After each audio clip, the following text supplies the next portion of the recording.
Assalamualaikum warahmatullahi wabarakatuh. Perkenalkan, nama saya Amanda Mailan Indriani, NPM 234111053 dari kelas manajemen 23A.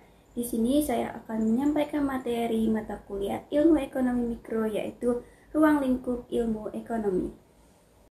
Pengertian ruang lingkup ekonomi. Dalam Kamus Besar Bahasa Indonesia atau KBBI dijelaskan bahwa ilmu ekonomi adalah ilmu tentang produksi, distribusi, dan konsumsi barang, serta berbagai masalah yang bersangkutan dengan itu, seperti tenaga kerja, pembiayaan, dan keuangan.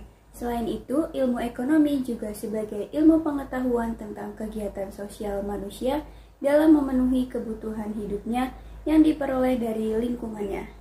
Dengan mempelajari ilmu ekonomi, maka dapat memprediksi tindakan manusia ke depannya yang kemudian bisa digunakan untuk perencanaan bisnis, kebijakan sumber daya manusia, penentuan harga, membuat kebijakan pemasaran, hingga membuat kebijakan untuk kesejahteraan masyarakat. Selanjutnya yaitu ada manfaat ilmu ekonomi. Yang pertama yaitu memberikan masukan untuk pengambilan keputusan terhadap tindakan ekonomi. Yang kedua yaitu membantu pengambilan keputusan dalam prioritas kebutuhan yang ingin dipenuhi.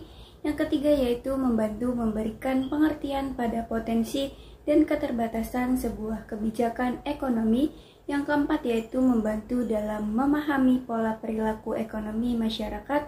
Yang terakhir yaitu meningkatkan kepekaan manusia pada masalah ekonomi dan global.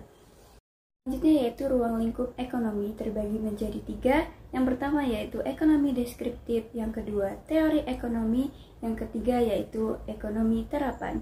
Yang pertama yaitu ekonomi deskriptif. Ekonomi deskriptif adalah cabang ilmu ekonomi yang menggunakan angka, grafik, atau kurva sebagai dasar untuk menganalisis fenomena di wilayah tertentu. Hasilnya berupa data yang dapat digunakan untuk memahami situasi yang sedang terjadi. Contoh penerapan ekonomi deskriptif bisa kita lihat pada gambaran krisis moneter tahun 1998. Saat itu ekonomi Indonesia memburuk akibat tingkat inflasi dan hutang negara yang tinggi. Kedua yaitu teori ekonomi. Teori ekonomi dibedakan menjadi 2. Yang pertama yaitu ada ilmu ekonomi makro. Ilmu ekonomi makro adalah ilmu yang mempelajari keseluruhan perilaku ekonomi yang berkaitan dengan penggunaan faktor produksi yang tersedia secara efisien demi mencapai kemakmuran masyarakat yang maksimal. Sebutan untuk ekonomi makro adalah sebagai teori pendapatan. Hal ini disebabkan karena inti ekonomi makro adalah penentuan tingkat kegiatan ekonomi yang diukur dengan pendapatan. Yang kedua yaitu ada ekonomi mikro, adalah ilmu yang mempelajari kegiatan ekonomi dari produsen dan konsumen dalam penentuan kuantitas, kualitas, dan harga barang atau jasa di pasar. Pelaku ekonomi dalam ekonomi mikro meliputi individu atau perseorangan dan perusahaan. Selanjutnya yang ketiga yaitu ekonomi terapan. Ekonomi terapan adalah teori yang menemukan sebab akibat terjadinya krisis dan mencari solusi untuk menyelesaikan permasalahan ekonomi lewat kebijakan pada bidang-bidang tertentu. Contohnya ekonomi pembangunan, ekonomi politik, ekonomi industri, ekonomi syariah, ekonomi internasional, dan sebagainya. Selanjutnya yaitu ada masalah ekonomi. Masalah ekonomi dibedakan menjadi 2 yaitu masalah ekonomi klasik dan masalah ekonomi modern. Yang pertama yaitu masalah ekonomi klasik.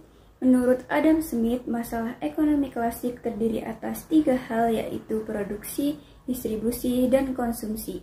Yang pertama yaitu produksi, adalah kegiatan menghasilkan barang atau jasa. Masalah yang terjadi pada produksi bisa bermacam-macam, seperti menentukan barang apa yang akan dibuat, modal yang tersedia, bahan baku, sumber daya manusia, dan kelangkaan. Selanjutnya yaitu masalah ekonomi modern. Sama seperti klasik, terdapat 3 masalah perekonomian modern yaitu sebagai berikut. Yang pertama yaitu produk apa yang akan diproduksi atau what. Produsen harus menentukan barang atau jasa apa yang akan diproduksi. Apakah barang atau jasa tersebut dapat memenuhi kebutuhan masyarakat serta jumlah produk yang akan dijual ke pasaran. Yang kedua yaitu bagaimana cara memproduksi produk atau how.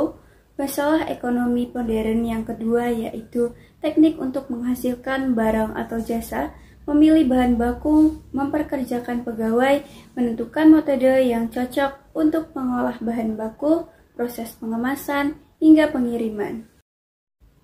Yang ketiga yaitu untuk siapa barang atau jasa diproduksi atau to whom. Terakhir, menentukan siapa yang akan mengonsumsi produk.